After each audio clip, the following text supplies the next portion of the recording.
Hello everyone, আমি নিশা। চলো আজকে সারাদিনের একটা ছোট্ট মিনি ভ্লগ তোমাদের সাথে শেয়ার করি। তখন প্রায় বাজে সকাল 7টা। আমি কিন্তু সকাল সকাল ঘুম থেকে উঠে পড়েছি। ঘুম থেকে উঠে সবার প্রথম কাজ হলো বিছানাটাকে ভালো করে গুছিয়ে নেওয়া। আর এখন আবার অ্যাড হয়েছে মোটা একটা লেপ। তো যাই হোক, অন্য অন্য দিনের মতনও কিন্তু আজকে শুরু করলাম সকালটা লেবু জল দিয়ে। আর এটা আমার অনেক আগের অভ্যাস, যদিও বা মাঝে মাঝে মিস হয়ে যায়, তবে চেষ্টা করি রোজ খাওয়ার। আর এখন তো সকাল 10টার আগে রোদের মুখ একদমই দেখতে পাওয়া যায় না। ওই যেইটুখানি পাই আর কি, তখন ব্যালকনিতে গিয়ে বসি।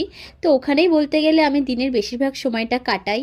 তো ব্রাশ করার পর রোজ দিনের মতো গাছে জল দিতে চলে এলাম। আর এখানে কিন্তু আমাদের গাছে অনেকগুলো গাঁদা ফুল ফুটেছে।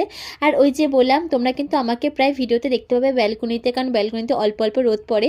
তো যাই হোক, এখানে কিন্তু আমি খেয়ে নিচ্ছি ভাত। তো তারপর দুপুরবেলা স্নান টান করার পর আবারও খেয়ে নিচ্ছি ভাত, কারণ আমরা বাঙালি, আমাদের সব জায়গাতেই ভাত। তো যাই হোক, আজকে কিন্তু আমার ফেভারিট রান্না হয়েছিল চিংড়ি মাছ। তো খাওয়া দাওয়ার পর এখানে কিন্তু সন্ধেবেলা দিয়ে দিলাম পুজো। তো আজকের মিনি ভ্লগটা এইটুখানি, বাই।